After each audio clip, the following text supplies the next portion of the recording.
Season 1, Chapter 12, Going to Richard.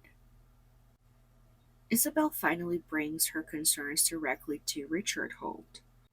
His reaction is calm, perhaps too calm, and what Isabel sees afterward only deepens the mystery.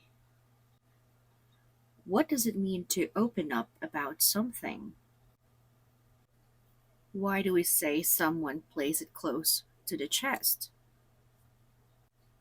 And how does the phrase leave it with me function in professional English?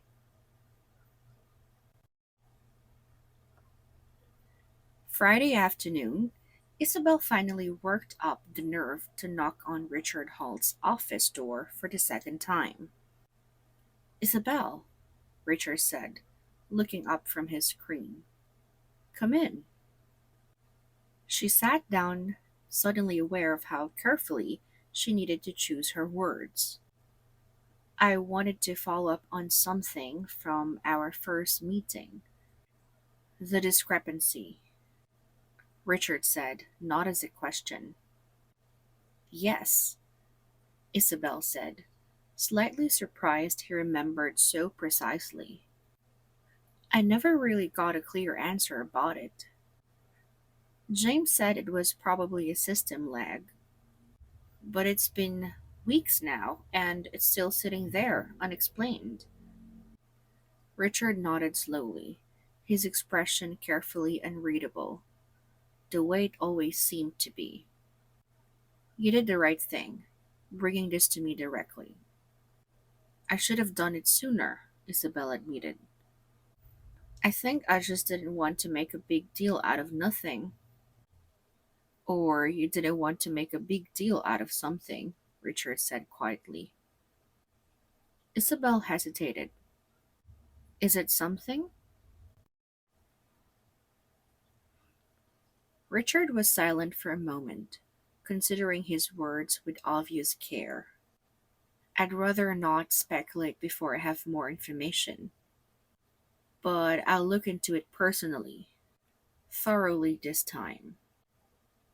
Okay, Isabel said, though something about his tone made her uneasy. Should I mention this to anyone else? James? Patricia? No, Richard said a little too quickly. He caught himself softening his tone immediately. Not yet. I mean, let's keep this between us for now. I don't want to cause unnecessary concern before I've actually confirmed anything. Of course, Isabel said.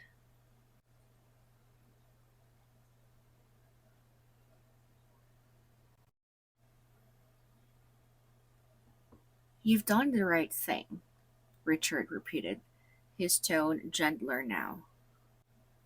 I know it's not always easy to open up about concerns like this, especially when you're still new. Isabel nodded, grateful, though something about the conversation still felt slightly off. Not wrong exactly, but careful in a way that felt deliberate, almost rehearsed. Leave it with me, Richard said finally, closing the file on his screen. I'll handle it from here. Isabel thanked him and left, feeling lighter than she had in days, finally having handed the burden of the unanswered question to someone with the authority to actually do something about it.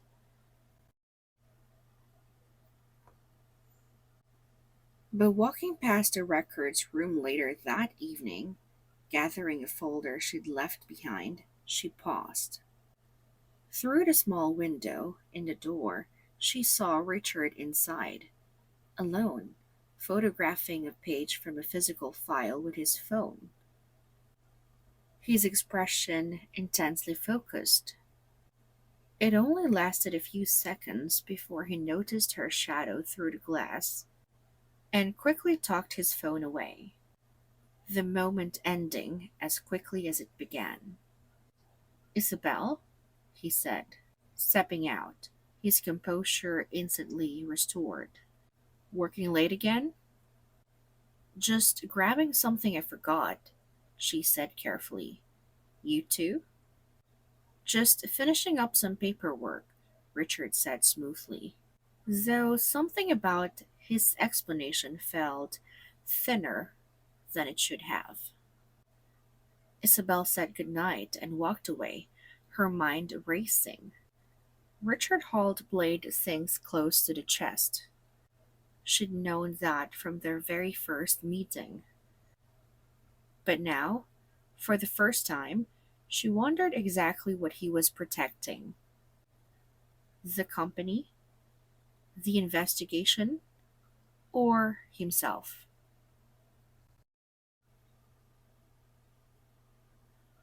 Hi everyone, welcome back to The District, Chapter 12, Going to Richard. A calm conversation on the surface, but with real tension underneath. Let's unpack the language. Let's start with Richard's kind comment to Isabel. I know it's not always easy to open up about concerns like this. To open up about something means to share something personal, difficult, or sensitive that you might normally keep private. It took her a while to open up about what happened, or he finally opened up to his manager about his concerns. It's a warm, emotionally aware phrase, often used when someone shows vulnerability or courage in sharing something. Now, let's look at something said about Richard's character near the end of the chapter. Richard Holt played things close to the chest. To play something close to the chest means to keep your plans, thoughts, or intentions very private, revealing as little as possible to others. It comes originally from card games, where players hold their cards close so opponents cannot see them. She plays her plans close to her chest, or he always played it close to the chest at work.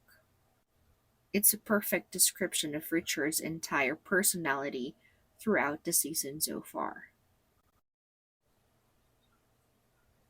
Grammar wise, let's look at this line.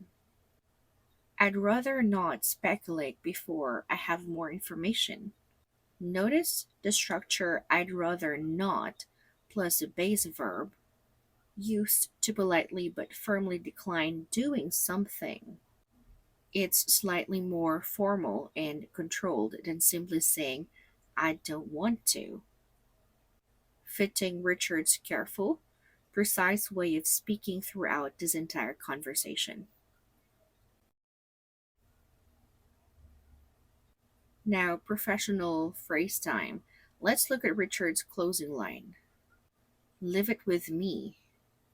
This phrase is incredibly common in professional English, used to reassure someone that you will personally take responsibility for handling a situation going forward. Don't worry about it, leave it with me. Or, I'll take care of this, leave it with me. It's a confident, reassuring phrase, though notice how, in this context, knowing what we now suspect about Richard, it carries a slightly different, more uncertain weight for the listener than it does for Isabel in the moment. Let's go back to Richard's quick correction earlier in the conversation. No, not yet. I mean, this is a lovely, very natural example of real time self correction in spoken English. Saying something a little too sharply, then immediately softening or adjusting it. No, well, not exactly. Or, that's wrong. I mean, it's not completely wrong. This kind of mid sentence correction happens constantly in real conversation. and it's actually a great sign of natural, unscripted speech rather than overly polished textbook English. And finally, let's notice the word thinner in the chapter's closing scene. Something about his explanation felt thinner than it should have. Here, thin is used metaphorically, not to describe a physical object, but to describe an explanation that feels weak, insufficient, or not fully convincing. His excuse felt pretty thin, or the evidence is too thin to make a strong case. It's a wonderful, very natural way to describe doubt about whether an explanation is truly believable.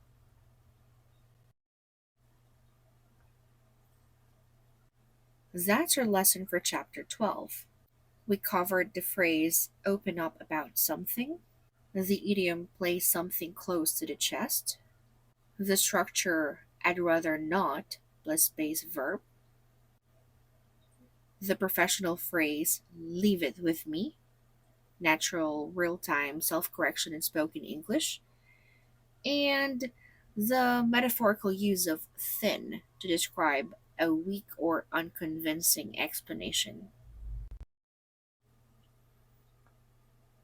So Isabel finally hands her concerns to Richard, the one person with the authority to act on them. But that brief, startling glimpse through the records room window, Richard photographing a private file, leaves her wondering whether she just placed her trust in exactly the right person or exactly the wrong one. In her next chapter, James is fully cleared once and for all, and suspicion begins to shift somewhere new entirely. I'll see you there.